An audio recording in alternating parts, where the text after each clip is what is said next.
Oke, kita semua pasti pernah dihadapkan sama dilema investasi klasik ini kan?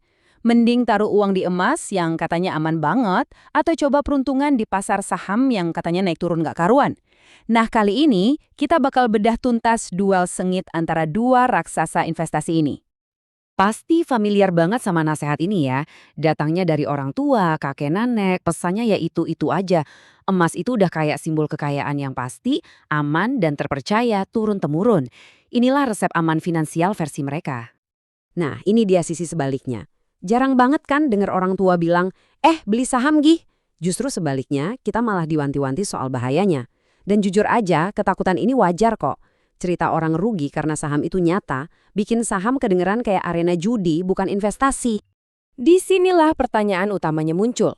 Di antara nasihat aman buat beli emas dan peringatan keras soal saham, mana sih yang sebetulnya kasih hasil lebih oke kalau tujuan kita itu buat numbuhin kekayaan dalam jangka panjang, misalnya 10 tahun? Biar nggak nebak-nebak, yuk kita adain duel aja. Kita bakal bikin simulasi investasi yang simple. Kita akan kembali ke masa lalu, lihat apa yang terjadi kalau kita investasikan uang dengan jumlah yang sama persis ke emas dan saham, terus kita diamin aja selama 1 dekade penuh. Coba bayangin, kita sekarang ada di tahun 2012. Kamu punya uang dingin 13 juta rupiah. Kenapa angkanya segitu? Soalnya waktu itu uang segitu udah cukup buat beli motor Honda Beat baru loh, tunai. Nah, sekarang kamu dihadapkan pada dua pilihan. Oke, pilihan pertama. Kita ambil jalur aman yang sudah terbukti dari zaman dulu. Beli emas. Instrumen yang nilainya cenderung naik terus dan gampang dicairin kapan aja. Yuk kita lihat seberapa besar uang kita tumbuh kalau milih jalan ini. Dengan harga emas di tahun 2012 yang ada di kisaran Rp572.000 per gram, uang 13 juta kamu itu bisa dapat sekitar 22,7 gram emas batangan. Oke, emasnya kamu simpan baik-baik, jangan sampai hilang selama 10 tahun ke depan ya. Dan coba lihat apa yang terjadi selama 1 dekade. Seperti yang kita lihat di sini, harga emas itu merangkak naik, pelan tapi pasti.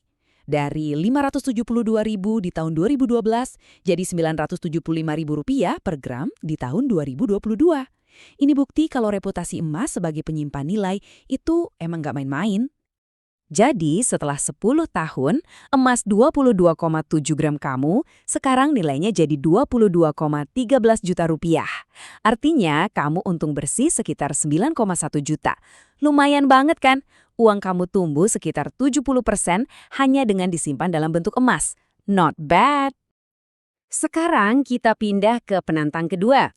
Gimana kalau uang 13 juta yang sama persis itu kita pakai buat beli saham dari salah satu perusahaan blue chip paling gede dan stabil di Indonesia? Sebut saja Bank BCA. Di tahun 2012, harga per lembar saham Bank BCA itu cuma sekitar 1.160 perak. Dengan modal kita bisa beli kira-kira 7.500 lembar saham. Artinya, kamu resmi jadi salah satu pemilik bank raksasa ini. Keren kan? Dan inilah yang terjadi selanjutnya. Lihat deh lonjakan di grafik ini. Dari harga cuma 1.000-an perak per lembar di 2012, harganya meroket sampai Rp8.000 per lembar 10 tahun kemudian. Ini pertumbuhan yang, wow, gila-gilaan.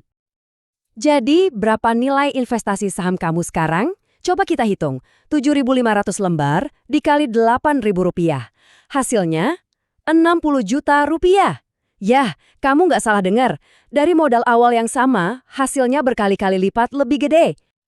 Biar lebih jelas, kita jajarin aja datanya. Modal awal sama-sama 13 juta.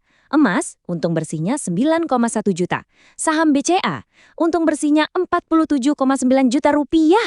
Perbedaannya jomplang banget kan? Eits, kalau kamu pikir ceritanya selesai sampai di sini, kamu salah besar. Masih ada satu keunggulan utama dari saham yang nggak mungkin dimiliki emas. Dan ini bikin perbedaannya jadi makin jauh lagi. Namanya dividen. Jadi gini, waktu kamu beli saham, kamu itu kan beli sebagian kecil dari perusahaannya. Nah, waktu perusahaannya untung, kamu sebagai pemilik juga berhak dapat bagian dari keuntungan itu. Enak kan? Ini dia poin kuncinya. Emas kamu yang 22,7 gram di tahun 2012, ya 10 tahun kemudian jumlahnya tetap segitu, 22,7 gram. Emas itu nggak bisa beranak atau menghasilkan emas baru. Nilainya mungkin naik, tapi jumlah fisiknya ya segitu-gitu aja. Sebaliknya, selama periode 2012 sampai 2022, cuma dari bagi hasil alias dividen aja, saham Bank BCA kamu itu udah ngasilin uang tunai tambahan sebesar 4,4 juta rupiah. Ini untung di luar kenaikan harga sahamnya loh. Jadi saham kamu itu bener-bener bekerja buat kamu. Jadi, apa artinya emas itu jelek dan saham itu bagus? Enggak juga.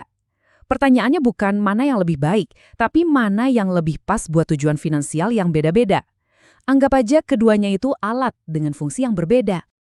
Yuk, kita balik lagi ke analogi motor tadi. Uang tunai 13 juta di tahun 2012 bisa beli motor. Tapi di tahun 2022, uang 13 juta yang sama udah nggak cukup lagi. Kenapa? Ya karena inflasi.